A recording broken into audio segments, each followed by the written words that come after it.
आए दिन हाईवे पर एक्सीडेंट होते रहते हैं। कई लोग इसे सुपर नेचुरल घटनाएं मानते हैं और ज़्यादातर ऐसी घटनाएं रात के अंधेरे में घटती है। लेकिन कभी कभी ऐसी घटनाएं दिन के उजाले में भी देखने को मिलती है। तो ऐसा ही होता है आज की हमारी इस कहानी में। इनका एक शॉर्टकट इनकी ज़िंदगी का सबसे भयानक सफ़र बन जाता है। तो चलिए वीडियो स्टार्ट करते हैं। तो मूवी की स्टार्ट में हम एक फैमिली को देखते हैं जिसमें राजेश, उसकी पत्नी, उसके पिता और उसकी बेटी अंजलि एंड उसका भाई सिड होता है। ये लोग हाईवे से पूना जा रहे होते हैं अंजलि के लिए लड़का देखने के लिए। थोड़ी देर आगे जाने के बाद राजेश गाड़ी रोकता है और कहता है कि हम लोग इस हाईवे से जाने के बजाय हम लोग इस शॉर्टकट से चलते हैं क्योंकि हमें वैसे भी बहुत देर हो गई है। तब राजेश के पिता कहते हैं कि अभी थोड़ी देर में रात होने वाली है, हमें हाईवे से ही जाना चाहिए। राजेश की पत्नी भी उसे शॉर्टकट लेने से मना करती है। तभी इनकी गाड़ी के पास एक अजीब सी औरत आती है। राजेश उससे पूछता है कि क्या ये रास्ता ठीक है। वो औरत कहती है कि ये रास्ता बिल्कुल ठीक है, आप यहाँ से जल्दी पहुँच जाएंगे। फिर वो लोग उसी शॉर्टकट से आगे बढ़ने लगते हैं। राजेश के पिता देखते हैं कि वो औरत अब पीछे दिखाई नहीं दे रही, लेकिन बाकी सब उसे इग्नोर कर देते हैं और वो लोग रास्ते पे आगे जाने लगते हैं। ये रास्ता बहुत सुनसान होता है। थोड़ी देर आगे जाने के बाद एक आदमी इन्हें रुकने को बोलता है और कहता है कि सब लोग मेरी आंखों में देखो। तब राजेश उस पर गुस्सा हो जाता है और कहता है कि आप कौन हैं और हमें यहाँ पे क्यों रुकाया है। तभी राजेश के पिता को कार के इंडिकेटर की लाइट की वजह से उस आदमी का रूप बदलता हुआ दिखता है। वो बहुत डर जाते हैं और राजेश को जल्दी से गाड़ी आगे चलाने को बोलते हैं। तब वो आदमी उन्हें रोकने की कोशिश करता है, लेकिन वो लोग उससे बच निकलते हैं और हम देखते हैं कि उस आदमी के पास एक गन भी है। फिर वो लोग तेज़ी से आगे बढ़ने लगते हैं। तभी अचानक से उनकी गाड़ी बंद पड़ जाती है और सिड का आईपॉड भी बंद पड़ जाता है। राजेश बाहर निकलकर गाड़ी ठीक करने की कोशिश करता है, लेकिन उसे कोई भी प्रॉब्लम गाड़ी में नहीं दिखती। तभी उन लोगों को किसी के पैरों की आवाज़ सुनाई देती है। राजेश कहता है कि मैं देखता हूँ, लेकिन राजेश के पिता उसे गाड़ी में बैठने को बोलते हैं। राजेश के गाड़ी में बैठने के बाद वहाँ पे एक आदमी आता है। वो कहता है कि मैं एक मैकेनिक हूँ और मैं आपकी गाड़ी ठीक कर सकता हूँ। थोड़ी देर में वो आदमी इनकी गाड़ी ठीक कर देता है और सिड का आईपॉड भी ठीक हो जाता है, लेकिन गाड़ी का सिड के आईपॉड से क्या लेना देना। फिर वो आदमी इनसे लिफ्ट मांगता है। पहले तो ये लोग उसे लिफ्ट देने से मना कर देते हैं, लेकिन फिर उसे लिफ्ट दे देते हैं क्योंकि उसने इनकी गाड़ी ठीक करी है। रास्ते में आदमी बताता है कि ये इलाका छलावा का है और छलावा चीज़ों और लोगों का रूप लेकर लोगों को भटकाने की कोशिश करता है और इस हाईवे पे अक्सर छलावा की वारदात होती रहती है और शाम के बाद तो इस हाईवे पे आना मना है। राजेश उस आदमी को बताता है कि रास्ते में हमें एक आदमी मिला था और उसने हमारी गाड़ी रोकने की कोशिश की थी। वो मैकेनिक कहता है कि वो छलावा हो सकता है। तभी हम उसी आदमी को देखते हैं जो इनकी गाड़ी का पीछा कर रहा है। वो मैकेनिक कहता है कि यही छलावा है। वो लोग बहुत डर जाते हैं। वो मैकेनिक राजेश को गाड़ी तेज़ी से चलाने को बोलता है और आगे एक छोटे से रास्ते पे मुड़ने को बोलता है। उस बाइक वाले को ये लोग कहीं नहीं दिखते हैं तो वो सीधा चला जाता है। वो मैकेनिक इसी रास्ते पे उन्हें सीधा चलने को बोलता है। थोड़ी देर आगे जाने के बाद ये लोग एक ढाबे पे गाड़ी रोकते हैं और बाहर निकलकर उस ढाबे के अंदर जाने लगते हैं।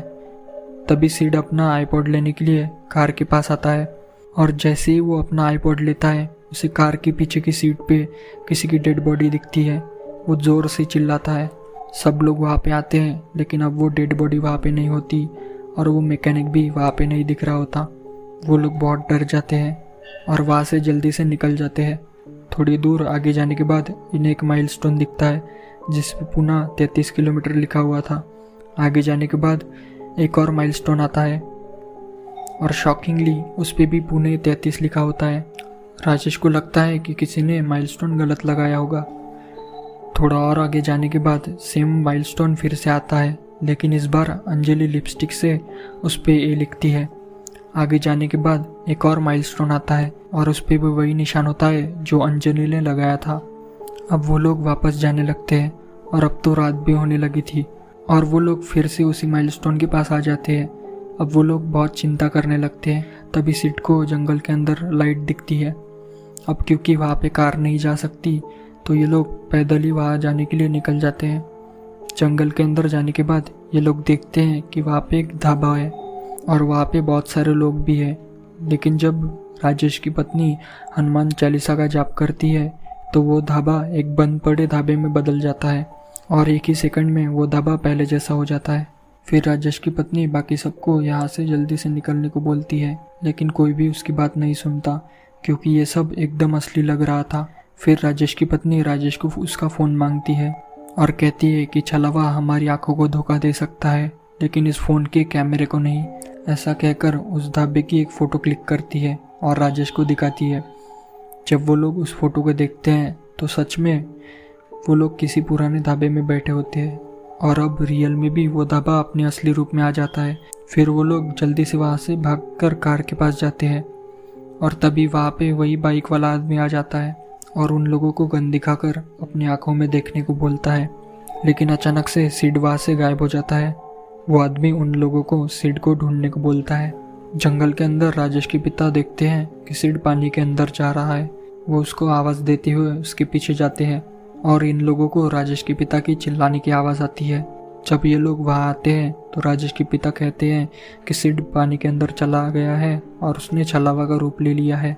तब वो बाइक वाला आदमी उन लोगों को अपने साथ पुलिस चौकी ले जाता है और बताता है कि मैं यहाँ का इंस्पेक्टर हूँ और मैं इस इलाके में पोस्टेड हूँ और यह हाईवे एक्चुअली छलावा की घटनाओं के लिए फेमस है। मैं शाम को घर जा रहा था तभी मैंने आप लोगों को यहाँ पे आते हुए देखा और मैंने आप लोगों से बात करने की कोशिश की लेकिन आप लोग वहाँ से भाग गए।